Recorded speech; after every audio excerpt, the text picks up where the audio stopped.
High, hope সবাই ভালো আছেন। ক্যামেরার সামনে কথা বলার অভ্যাস নেই, সব খুবই আনকমফোর্টেবল। যাই হোক, প্রথমেই আমার একটা বান্দর বিলাই আছে, ওরে দেখায় নি। হাই হাই বল, হাই বল, হাই বল, হাই বল, হ্যালো বল। বেয়াদব। যাই হোক, আজকে আমি আমার পুরোনো বইগুলি গুছাচ্ছিলাম। সো দেখতে পেলাম যে রিসেন্টলি আমি যত লাস্ট 2-1 বছরে বাংলা লিটারেচার যেগুলো আছে, যাদের কিনেছে বই, কখনোই ধরেও দেখা হয়নি। বই আমি নর্মালি নীলক্ষেত, ফার্মগেট, যখন যেখানে বাজেটের মধ্যে পেয়ে যাই কিনে ফেলি। সো লাস্ট যে বইটা আমি পড়েছিলাম সেটা মোস্ট প্রবাবলি ছিল সবিনয় নিবেদন, বুদ্ধদেব গুহ। যারা প্রেম ভালোবাসাবাসি পছন্দ করে, ওটা মূলত তাদের জন্য খুব সুন্দর একটা বই। 90s মানে চিঠি আদান প্রদান, পাওয়ার আকাঙ্ক্ষা, কাউকে জানার আকাঙ্ক্ষা, জানার পরে তাকে রাখার আকাঙ্ক্ষা, বা পাওয়ার পরেও সামথিং লাইক দ্যাট। খুবই সুন্দর, তীব্র একটা প্রেমের গল্প। তারপর মনে হয় না আমি বাংলা কোনো বই শেষ করতে পেরেছি রাইটারের। মোস্ট প্রবলি আমি রিসেন্টলি কিনেছিলাম চাঁদের পাহাড়, নীলক্ষেত থেকে। দাম ছিল 50 টাকা মাত্র।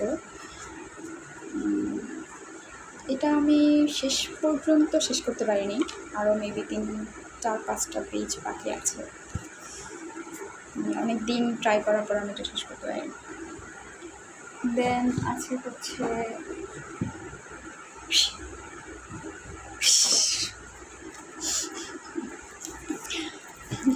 হচ্ছে এটা শীর্ষেন্দুর, নাম হচ্ছে বেশি দূরে নয়। এই বইটা নিয়েছিলাম আমি খুব সম্ভবত 2023 ডিসেম্বরে ফার্মগেট থেকে। এই বইটা 2 থেকে 3 বছর হয়ে যাচ্ছে পড়া হয়নি। দেন হচ্ছে রিসেন্টলি কেনা সঞ্জীব চট্টোপাধ্যায়ের গল্পগুচ্ছ। এটা মাত্র 20 টাকায় কিনেছি আমি, ধরে দেখিনি এখনও। এটা হচ্ছে সুচিত্রা ভট্টাচার্যের দহন, এটা 40 টাকায় কেনা। এটা ধরে দেখা হয়নি। সুচিত্রা ভট্টাচার্য আমার খুবই প্রিয় একজন লেখিকা।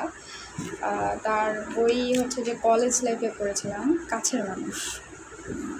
সেই মোমেন্টে আমি রিয়েলাইজ করছিলাম যে যারা দুঃখে কষ্টে থাকে অনেক, তাদের মধ্যে যারা মরে যায় তারা বেঁচে যায় অ্যাকচুয়ালি। আর যারা বেঁচে থাকে ওই সব দুঃখ কষ্ট নিয়ে, তাদের অ্যাকচুয়ালি রিয়েলি সাফার করতে হয়। আগে ভাবতাম যে যারা বেঁচে থাকে তাদের সাফার করতে হয়। ও আউচ। যাই হোক, তারপর হচ্ছে আরেকটা আছে শীর্ষেন্দু মুখোপাধ্যায়, সরি। ওর বই ছোটোবেলা থেকেই পড়ে অভ্যাস আছে। খুবই এরোটিক একটা রাইটার। এই বইটা আমি ধরে দেখিনি। এটাও মোস্ট প্রবলি 2002-এ কেউ কাউকে দিয়েছিল। হ্যাপি বার্থডে সুমন লেখা, ভাবি, হ্যাপি বার্থডে টু সুমন ভাবি। তাই বইটা বিক্রি করে দিচ্ছে গো। এটা হচ্ছে 2023-এই কেনা। এটা খুব সম্ভবত 80 টাকা ছিল, ধরে দেখিনি। এটা আরেকটা বই মৈত্রী দেবীর নহন্যতে। এটা কিনেছিলাম। এখানে সুন্দর একটা লেখা, তোমাকে আমি। 2000 সালে কেউ কাউকে দিয়েছিল তোমাকে আমি, বাট কে কাকে জানি না। বইটা আমি খুব সম্ভবত 30 টাকায় কিনেছিলাম নিউ মার্কেট, নীলক্ষেত থেকে। দেন হচ্ছে পতি পরম গুরু, বিমল মিত্র। এটা হচ্ছে আমি, এটাও 23-এ কেনা, ফেব্রুয়ারিতে। খুব সম্ভবত 70-80 আমি নিয়েছি। পতি পরম গুরু, বিমল মিত্র। এটা হচ্ছে এটাও 23-এ কেনা, ফেব্রুয়ারিতে। খুব সম্ভবত 70-80 এমন ছিল দাম, বাট পড়াই হয়নি এটা। সো আরও বই আছে অনেক, বাট লাইক আমি একসময় কলেজ স্কুল লাইফে একদিনে বা এক রাতের অন্ধকার মানে ডিম লাইট দিয়ে বাবা বই পড়া পছন্দ করতাম। দ্যাটস ওয়াই হচ্ছে রাতের অন্ধকারে আমি বই পড়ে ফেলতাম 300-400 পেজ।